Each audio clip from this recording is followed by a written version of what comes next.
रुग्णालयाच्या खोलीत शांतता होती. फक्त सलाईनच्या बाटलीतून थेंब पडत होते. काव्या पलंगावर बसलेली होती. चेहऱ्यावर थोडं थकलेपण आणि नजरेत खोल संशय.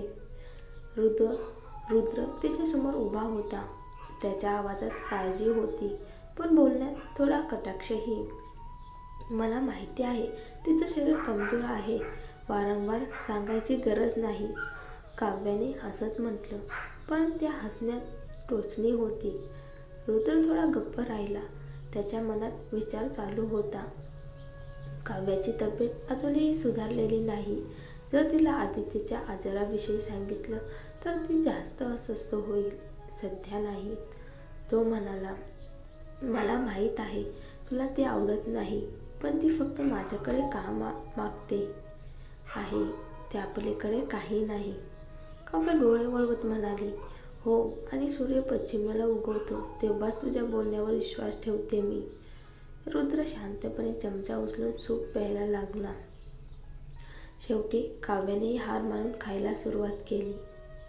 थोड्याच वेळात त्याला ऑफिसचं काही तातडीचं काम असल्याने तो परत गेला. काव्या मात्र हॉस्पिटलच्या बेडवर टीव्हीवरील मालिका बघत होती. तिचं लक्ष स्क्रीनवर असलं तरी मनात हजार प्रश्न होते. तेवढ्यात एक डॉक्टर आत आला. एक बाटली औषधाची अजून द्यायची आहे, तो म्हणाला. काव्याने त्याच्याकडे पाहिलं. त्याच्या हातात गाडीसारखी ट्रॉली होती आणि त्या ट्रॉलीवर एक बाटली ठेवलेली होती. कसलं औषध आहे, ती विचारली. तो म्हणाला, अरे, आजाराचं उपचाराचं औषध. अजून काय, झोपा पटकन. काव्याच्या नजरा ती बाटलीवर गेल्या. ग्लुकोज. तिच्या चेहऱ्यावर क्षणात संशय चमकला. तू डॉक्टर नाहीस, ती थंड आवाजात म्हणाली. त्या माणसाने क्षणभर दचकून तिच्याकडे पाहिलं आणि पुढच्या क्षणी हातातली छोटी सुरी चमकली. तो झेप घेतो तोच काही पुरुष मागून आत येतात आणि त्याला जबरदस्तीने खाली पाडतात. त्या माणसाचा मांस जमिनीवर पडतो आणि काव्याने ओळखलं, तोच मकरंद, तोच नराधम ज्याने तिच्यावर त्या रात्री हल्ला केला होता. दरवाजातून मनोज आत आला. तोच आहे, तो म्हणाला. मकरंदने आजूबाजूला पाहिलं आणि सगळं समजलं. म्हणजे तुम्ही माझी वाट बघत होतात, तो चिडून म्हणाला. काव्या हळूच उभी राहिली. तिचा चेहरा शांत होता, पण नजरेत विजा चमकत होत्या. हो, आम्ही वाट बघत होतो.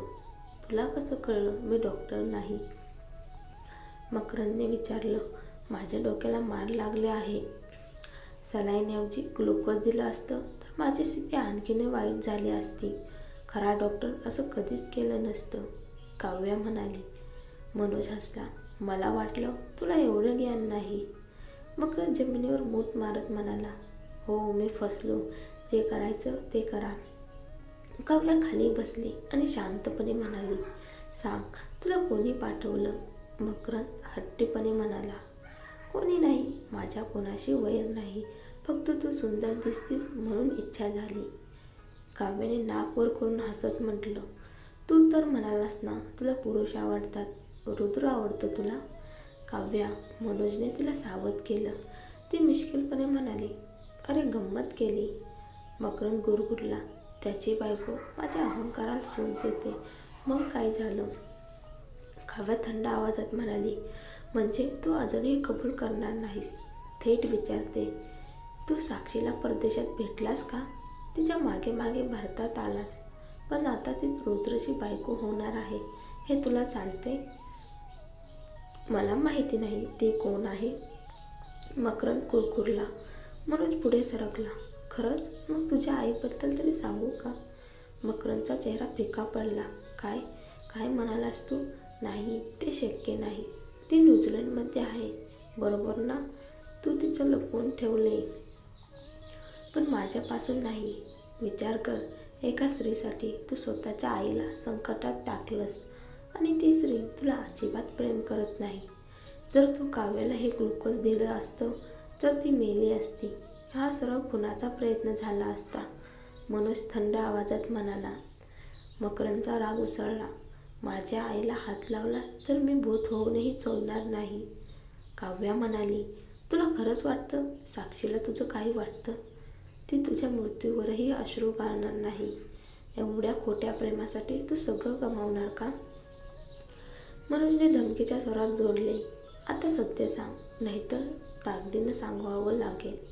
मकरंद गुरगुरला, तुम्ही माझ्याकडून काहीच काढू शकत नाही. काव्याने फोन उचलला आणि थेट साक्षीचा नंबर डायल केला. Hello miss Kavya. साक्षीचा गोड पण सावध आवाज आला.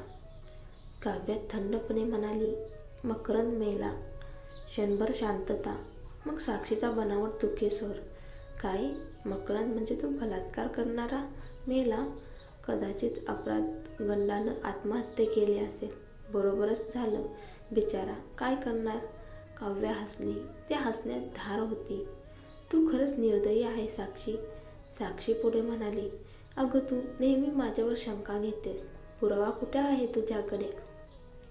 मरणारा माणूस आता बोलू शकत नाही आणि तुझा खटला कोसळेल. मला काही सिद्ध करायचं नाही. रुद्रनं पण सांगितलं ना, पुरावा आण. काव्याने फोन बंद केला आणि मकरंदकडे पाहिलं.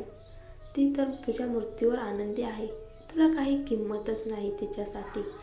आता तरी समज की तिला सोडून देणंच योग्य आहे.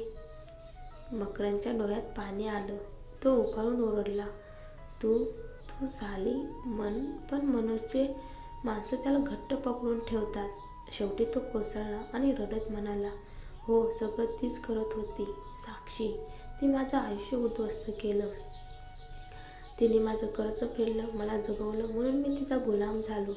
तिच्या प्रेमासाठी, तिच्या एका इशाऱ्यासाठी मी सगळं केलं.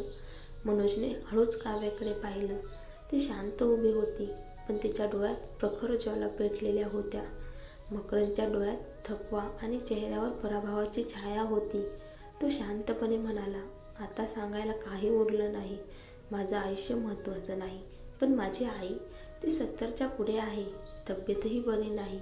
तिला या सगळ्याची काही घेणं देणं नाही. तिच्यावर कृपा करा. मनोज थंड आवाजात म्हणाला, तिचं आयुष्य मला उपयोगाचं नाही, पण तू बोललास म्हणून तिच्यावर हात ठेवणार नाही. मकरंद डोकं खाली घालून शांत बसला. त्याच्या डोळ्यातून निशब्द अश्रू गळत होते, जणू स्वतःवरच शाप घेत होता. त्याचवेळी रुद्र कंपनीचं काम आटपून हॉस्पिटलमध्ये परतला. खोलीत प्रवेश करताच त्याला काव्या दिसली. चेहऱ्यावर गंभीर भाव, जणू काहीतरी महत्त्वाचं सांगायचं होतं. काय झालं? रुद्रने विचारलं. काव्या म्हणाली, मकरंदला पकडलंय, पोलीस स्टेशनला नेलं. रुद्र क्षणभर स्तब्ध झाला. काव्याने संपूर्ण गोष्ट सांगितली आणि मग एक छोटं रेकॉर्डर पुढे केलं. तू म्हणाला होतास ना की माझ्याकडे साक्षी नाही. आता मकरंदने स्वतः मान्य केले की तो साक्षीचा प्रियकर होता आणि तिच्याच सांगण्यावरून हे सगळं केलं. ऐकायचं असेल तर हे ऐक. रुद्रच्या नजरा त्या रेकॉर्डकडे खिळल्या. त्याच्या बोटांनी थोडं थरथरत ते उचललं आणि प्ले दाबलं. रेकॉर्डिंगमधला मकरंदचा आवाज खोलीत गुंजला. त्याची कबुली ऐकताच रुद्रच्या चेहरा गोठल्यासारखा झाला. क्षणात तो उठला आणि निघून गेला. त्यावेळी साक्षी तिच्या आलिशान घरात होती. मकरंद मृत असल्याचं ऐकून ती आनंदात होती. तिने लाल वाईनची बाटली उघडली. ओठावर विजयी स्मित. आता काव्याचं प्रकरणही मी संपवेन. माझ्या मार्गात ती नाही उरायची. तिने विचार अजून पुढे जात होते. तोच दारावर ठोका बसला. दार उघडलं आणि थंड नजरेतून रुद्र आत आला. त्याच्या चेहऱ्यावर एक विचित्र शांतता होती, पण ती शांतता वादळापूर्वीची होती. रुद्र, तू इथे? साक्षीने आश्चर्याने विचारलं. ती पटकन तिच्या हातातली वाईनची ग्लास खाली ठेवते. मी अजून आजारी आहे म्हणून? रुद्रने तिच्याकडे न पाहता थेट विचारलं. तुझा मकरंदशी काय संबंध आहे? साक्षी घाबरून हसली. अरे तोच ना, त्याने काव्यावर हल्ला केला. तीच मला फोन करून धमक्या देत होती. म्हणाली तो मरला. आता तू तिच्या बोलण्यावर विश्वास ठेवतोस का? रुद्र थंड हसला. तो मेला नाही. साक्षीचा चेहरा पांढरा पडला. काय? नाही, तो जिवंत आहे. हो, आणि त्याने कबूल केलं की तूच त्याला काव्यावर हल्ला करायला लावलं. मी नेहमी समजलो तू दयाळू आहेस, चांगली आहेस. तू तर परक्याला लिव्हर म्हणजे आदित्यला लिव्हर दान केलं होतंस, पण आता तुझं खरं रूप पाहून मला घृणा वाटते. रुद्रचा आवाज थंड आणि धारदार होता. साक्षीच्या हातून ग्लास पडला. ती मागे सरकली. नाही रुद्र, मी काही केलं नाही. तू पुढे गेला आणि तिच्या गळ्यावर हात ठेवला. तू पुन्हा काव्याला इजा केलीस. तू राक्षसी आहेस. साक्षी हादरली. डोळ्यातून पाणी आले. ती थरथरत म्हणाली, रुद्र, मी शेवटचं ऐक ना माझं. रुद्रचा हात सैल झाला. ती खाली कोसळली. जमीन पकडून रडू लागली. रुद्र, माझं कुटुंब दिवाळखोर झालं. मी परदेशात एकटी होते. मकरंदने मला मदत केली, पण नंतर मला गुलाम बनवलं. त्याच्या भीतीनं जगत होते मी. भारतात आले तर तू मागेच आला. रुद्रने तिला थांबवलं. बस, पुरे. फक्त एवढं सांग, तू काव्याला त्रास दिलास का? साक्षीने थरथरत वर पाहिलं. तिच्या नजरेत अपराधाचा छटा होता. हो, मी जळत होते तिच्यावर. तू मला आयुष्यभर साथ देण्याचं वचन दिलंस आणि परत तिच्याकडे गेलास. माझं मन तुटलं. मकरंद आला आणि म्हणाला, मी तुझं सूड घेईन. मला समजलंच नाही तो काय करणार आहे. रुद्र कटाक्षाने पाहत होता. एक क्षणासाठी त्याच्या नजरेत तिरस्कार आणि वेदना दोन्ही चमकले. तो वळला आणि निघू लागला. साक्षी बेड्यासारखी पुढे झेपावली आणि त्याच्या पायाला धरून बसली. रुद्र, जाऊ नकोस. मी चूक केली, पण मला सोडून जाऊ नको. रुद्र थंडपणे म्हणाला, तुला एक रात्र देतो. उद्या सकाळपर्यंत घर रिकामं कर आणि पोलिसांकडे स्वतःहून जा. नाहीतर तुला माझ्याच हातून न्याय मिळेल आणि तो तुला आवडणार नाही. साक्षीच्या डोळ्यात भीती पसरली. नाही, तुरुंगात गेले तर मी मरेन. रुद्र, कृपया, मी आजारी आहे. मला माफ कर. रुद्र शांतपणे म्हणाला, तूही स्त्री आहेस आणि काव्याही. तुला कल्पना आहे का जवळपास बलात्कार होणं म्हणजे काय? साक्षी थरथरली. तिचा चेहरा अश्रूंनी ओला झाला. ती त्याच्याकडे हात जोडून म्हणाली, रुद्र, मला अजून एक संधी दे. मी इथून निघून जाईन कायमचं, पण तुरुंगात नाही. प्लीज. रुद्र क्षणभर निश्चल राहिला. नंतर त्याने तिचा हात झटकला आणि थंड आवाजात म्हणाला, जा, पण माझ्या नजरेसमोर पुन्हा दिसलीस तर त्या दिवसाचं दुःख आयुष्यभर आठवेल. तो बाहेर निघून गेला.